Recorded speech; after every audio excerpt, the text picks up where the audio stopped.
You think sleep is an off switch for the brain, a biological shutdown for maintenance and repair. What if it's not a shutdown, but a doorway, a portal your consciousness steps through every single night, leaving your body behind like a ship docked at the pier? While your body lies perfectly still, your awareness is not extinguished. It is unleashed. It becomes a traveler, an explorer, navigating landscapes unbound by the laws of physics, time, or space. This isn't just a matter of dreaming. This is about the fundamental nature of who you are. The ancients knew this. They didn't see sleep as a void, but as an initiation. What they mapped in their sacred texts weren't fantasies. They were travel guides. What we are about to explore isn't just a forgotten philosophy. It's the operating manual for the other half of your existence. Modern science has given us a detailed map of the sleeping body. It tells us about REM cycles, brainwave frequencies, and the crucial work of memory consolidation. It shows us that the brain isn't off. It's incredibly busy, like a diligent night crew repairing a grand theater after the day's performance. But this map, for all its precision, only describes the machinery. It explains what happens to the ship in the dock, but it says nothing about the ocean the sailor is exploring. Think of it this way. Science is studying the black box of an airplane after it has landed. It can analyze the data, the altitude, the engine performance, but the ancient wisdom traditions, they were interested in the pilot's logbook. They cared about the journey itself, the view from the cockpit, the strange lands seen through the clouds. The modern paradigm tells us that consciousness is a product of the brain, a ghost in the machine. When the machine powers down for the night, the ghost should logically fade. Yet for thousands of years, the most profound human experiences have been reported precisely from this shutdown state. Lucid dreams that feel more real than reality, encounters that heal deep-seated wounds, insights that change the course of a life. If consciousness is just a chemical flicker in the brain, how can it be the protagonist of such epic inner journeys? What if the brain isn't the creator of consciousness, but merely a receiver, a biological radio, tuning into a signal that exists independently of it? And when we sleep, what if the operator simply sets down the receiver and walks free for a while? It's like looking at a masterpiece of a painting, but only being allowed to analyze the chemical composition of the paint. Yes, the data is accurate, it's factual, but it completely misses the point. It misses the story, the emotion, the artist's intent. Science, in its current form, is a master analyst of the paint, but it remains blind to the art of existence. Let's try another analogy, a more modern one. Imagine your body is a highly advanced virtual reality suit, and your brain is the headset. During the day, you are fully immersed in the game called waking reality. You feel its rules are absolute. Gravity, time, solidity, they all seem non-negotiable. But sleep? Sleep is the moment the game pauses and you lift the headset just slightly. The world you experience then, the dream world, isn't a glitch in the game's code. It's a glimpse of the room you're actually sitting in, a reality with a different set of rules, or perhaps no rules at all. Funny, isn't it? We call the daytime world reality, yet we build our entire perception of it through 5 senses that are laughably limited. But the nighttime world, a place of boundless creativity, profound emotional truth and impossible events, we dismiss that as just a dream. So the question isn't just whether the brain creates or receives consciousness. The real question is, have we mistaken the headset for our true face? And have we forgotten that the purpose of any game is not to stay in it forever, but to learn something before we log out? This idea of the conscious traveler isn't a new age fantasy. It is one of the most persistent threads in the tapestry of human wisdom. Long before brain scans and sleep labs, the explorers of the inner cosmos were already drawing their maps. In ancient Greece, the philosopher Plotinus, a student of Plato's deepest teachings, described the soul's journey not as a random drift, but as a powerful innate drive to return to the One, the source of all existence. For him, deep sleep and meditation were states where the soul, temporarily freed from the distractions of the body, could remember its cosmic origin. It wasn't just resting, it was rehearsing its final journey home. Half a world away, in the high mountains of Tibet, Buddhist masters developed this into a profound spiritual science, the practice of dream yoga. In texts like the Bardo Thodol, they taught that the dream state is not an illusion to be dismissed, but a training ground for the soul. They saw it as a malleable reality, a workshop where one could practice navigating the very fabric of consciousness itself. To them, Learning to become lucid in a dream was not a party trick. It was the first step in learning to remain conscious through the ultimate transition, death. They believe that the realms you navigate in your sleep are the same landscapes you will traverse after your last breath. From the Egyptian Book of the Dead, which describes the soul's nightly journey through the underworld, to the shamanic traditions that see the dream world as a place to commune with spirits and heal the tribe, the message is the same. Our ancestors didn't just believe that consciousness traveled during sleep, they counted on it.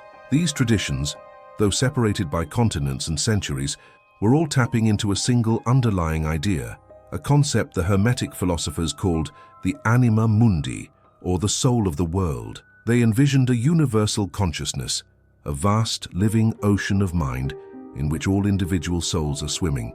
Our personal consciousness, they believed, is like a single drop of water in this ocean. During the day, we are so focused on our own little ripple of existence that we forget we are part of something immense.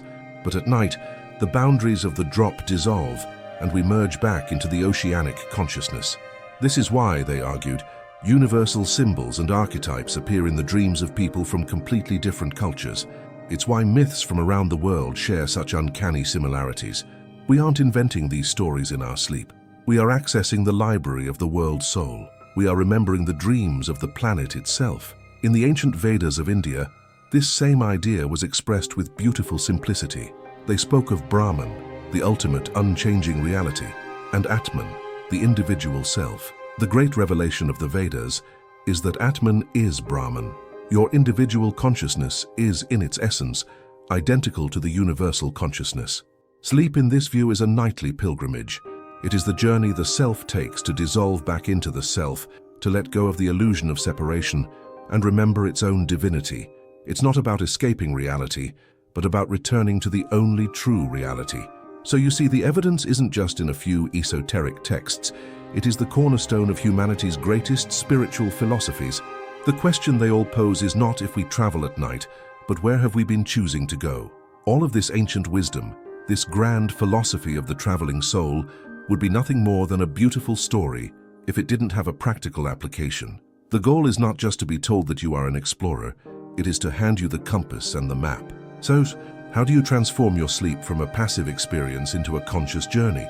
It begins with what we'll call the Conscious Traveler's Protocol. It's a sequence of 3 practices, inspired by the same principles used by those Tibetan masters and ancient philosophers. The first is the compass, setting your intention. This means that before you go to sleep, you must decide your destination. You would never get in your car and just drive randomly, hoping to end up somewhere meaningful. You use a GPS. Your intention is the GPS for your consciousness. It's a clear, simple command given to the deeper part of your mind. You can anchor this in your own life tonight. As you lie down to sleep, instead of letting your mind drift through the day's worries, state a clear purpose. It could be, tonight I want to understand my fear of, or tonight I ask for guidance on this difficult decision, or even just, tonight I wish to remember that I am dreaming. The practice here isn't just saying the words, but feeling the question resonate within you as you drift off. You're planting a seed in the fertile ground of your subconscious. The second part of the protocol is the anchor, the trigger for lucidity. The great challenge of the dream world is that we often accept the most bizarre events as normal. An anchor is a pre-programmed habit you build during the day that carries over into your sleep, allowing you to wake up inside the dream. It's the key to lucidity. Here's how you build it. Choose a simple, common trigger. A great one is looking at your own hands. During the day, 5 or 6 times, consciously stop, look at your hands, and genuinely ask yourself, am I dreaming right now? Examine the lines, the details. The goal is to create a deep neuroassociation. Eventually, you will do this in a dream, and in that moment, something magical will happen. Your hands might look blurry, have extra fingers, or shift form. Your brain, following its new training, will ask, am I dreaming? And for the first time, the answer will be a resounding yes. That is the moment the script of the dream is handed to you. If these ideas resonate with you, consider subscribing so we can continue these journeys together. The third and final practice is the logbook, mapping your journey. An explorer who doesn't map the new lands they discover will soon forget the way. Your dream journal is the logbook of your consciousness. The memory of a dream is like morning mist. It evaporates the moment the light of day hits it. Writing it down is the only way to hold on to it. The practice is simple, but it requires discipline. Keep a notebook and a pen by your bed. The very instant you wake up, before you move, before you check your phone, grab it and write. Don't judge what comes out. Write down images, feelings, symbols, colors, fragments of conversation. It doesn't have to make sense. At first, you may only remember scraps, but by signaling to your brain that this information is valuable, you are strengthening the bridge between your dreaming mind and your waking mind. Over time, the scraps will become scenes, the scenes will become narratives, and you will begin to see the patterns. You will have created the first map of your own inner universe. But a map is only useful if you can understand its language. The language of the inner universe, the native tongue of your soul, is not words, it's symbols. This leads to an essential ongoing practice that supports the entire protocol, learning the language of the landscape. Imagine an explorer landing in a new country without ever studying its language or culture. They would see signs but not understand them, hear conversations but miss their meaning. This is what happens to most of us in our dreams. We are tourists in our own soul, surrounded by meaningful messages that we dismiss as random nonsense.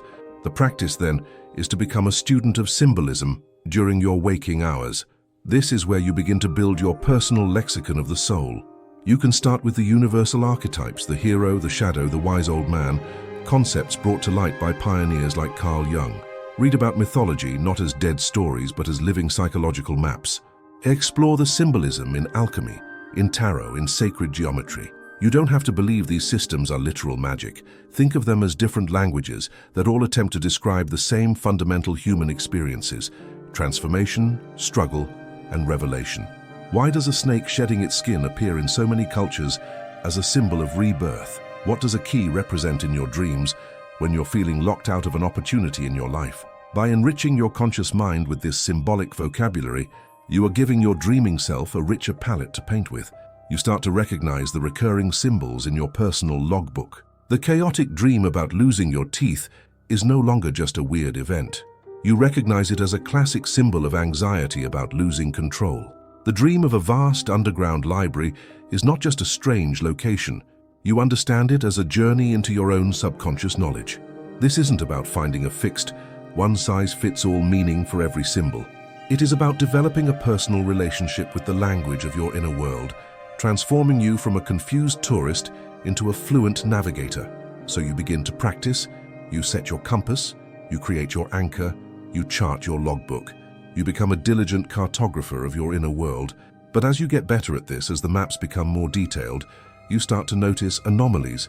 You see landscapes that feel ancient, yet utterly alien. You encounter figures who speak with a wisdom that doesn't seem to come from your own mind. And most unsettling of all, you start to realize that some of these dreams don't feel like they belong to you. You've been operating under one fundamental assumption, that your dream is a private theater, a world constructed by your mind, for your mind. But what if that's the greatest illusion of them all? What if, when you sleep, your consciousness isn't generating a dream from scratch? What if it's simply tuning into a dream that is already happening, a dream that is being dreamed constantly by the earth itself? This is the profound, mind-bending concept of the anima mundi, the soul of the world.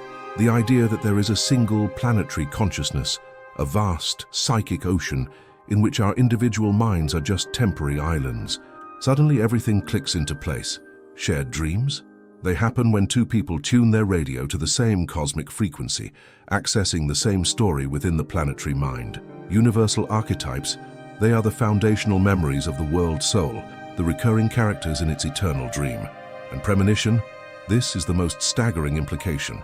If time for the anima mundi is not a straight line but a vast open landscape, then it's possible that in our sleep we can sometimes wander out of the valley of now and catch a glimpse of the mountains of tomorrow. So the ultimate reviravolta isn't just that you can become conscious within your dreams. It's the chilling, awe-inspiring possibility that your personal dreams are not, and have never been, truly yours. What if you're not the dreamer? What if you are a fleeting thought in the dream of a much, much larger mind? Think of the anima mundi as a cosmic library, an infinite living library where every story ever lived, every thought ever thought, and every feeling ever felt is recorded not in books but as living experiences. When you sleep, your consciousness is granted a library card. Most nights, you wander unconsciously into the section dedicated to you. You reread the stories of your day, your anxieties, your hopes. This is what we call a normal dream. But sometimes, especially in deep, profound sleep, you might take a wrong turn. You find yourself wandering into the history section, experiencing a vivid dream of being in ancient Rome or a futuristic city. You're not remembering a past life, you're checking out a book from the library. Other times you might stumble into the section of biology, where you experience the raw instinctual consciousness of an animal, flying like an eagle or swimming in the deep ocean.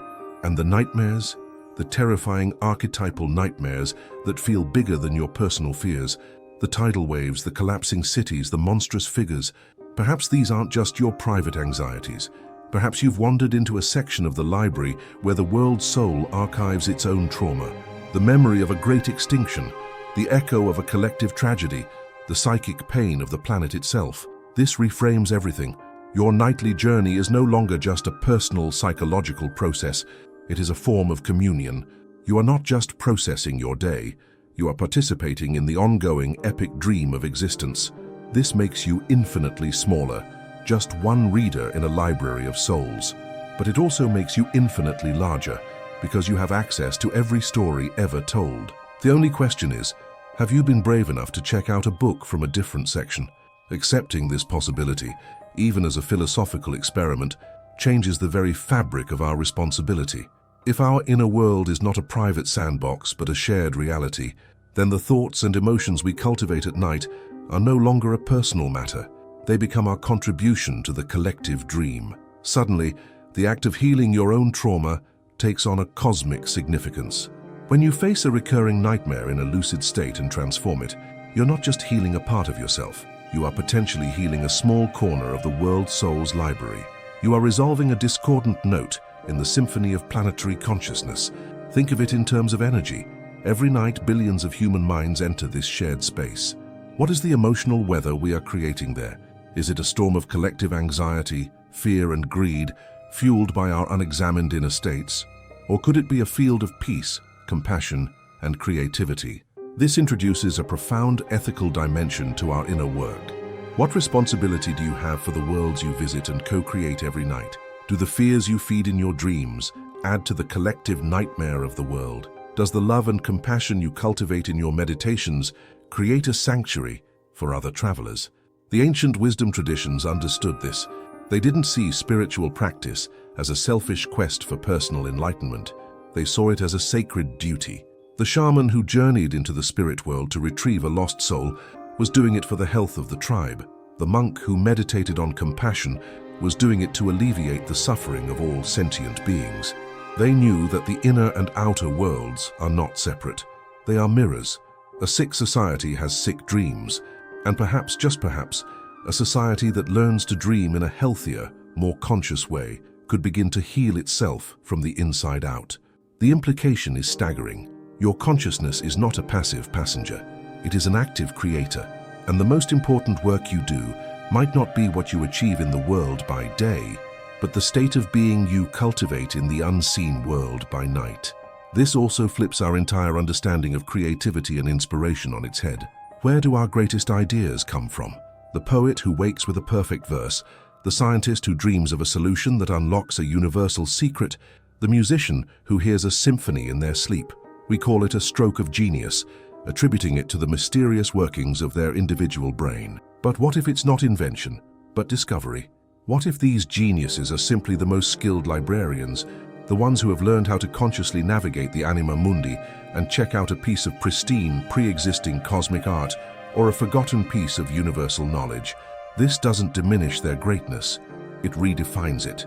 Their skill isn't just in the crafting, but in the listening, in their ability to tune out the noise of their own ego and tune into the signal of the world soul. But this cosmic library has no security system. There are no guards at the door.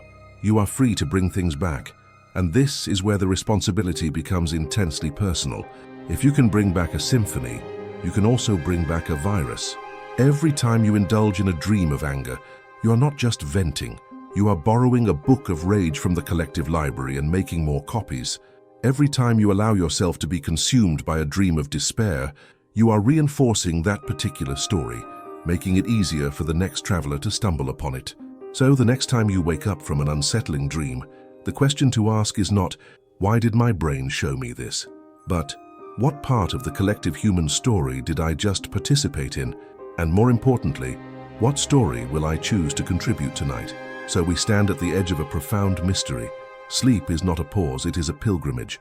Our consciousness is not a prisoner of the skull, but a boundless traveler set free each night to wander the living library of a planetary mind. We've explored the ancient maps, from the Neoplatonists to the Tibetan masters. We've learned the practical tools of the conscious traveler, the compass of intention, the anchor of lucidity, the logbook of memory, and the language of symbols. We have even confronted the staggering implication that our dreams are not our own, but our contribution to the collective dream of the world. But this entire journey, this deep dive into the nature of sleep, leads us to one final, spectacular paradox. Perhaps the ultimate mystery isn't where our consciousness goes when we sleep. The most profound, the most unsettling question of all is this: why does it come back every single morning? Why does a boundless, timeless cosmic explorer, free to traverse the entire archive of existence, choose to return to the beautiful, painful, profound limitations of a human body? Why does it agree to forget its infinite nature, to once again squeeze itself into the narrow confines of time and space, and to pick up the heavy baggage of a personal identity? There must be something here, in this waking world, that is unimaginably precious. A lesson so vital, a purpose so important, that it convinces a god to become immortal day after day after day. Perhaps the point of the nightly journey isn't just to remember our true home. Perhaps the point is to bring a piece of that cosmic map back with us, so we can better navigate the grand adventure of being awake. Liked this journey? Hit subscribe for more mysteries. And that's our hunt for now, a wild mix of documented history and tantalizing what-ifs based on bibliographical sources. What do you think?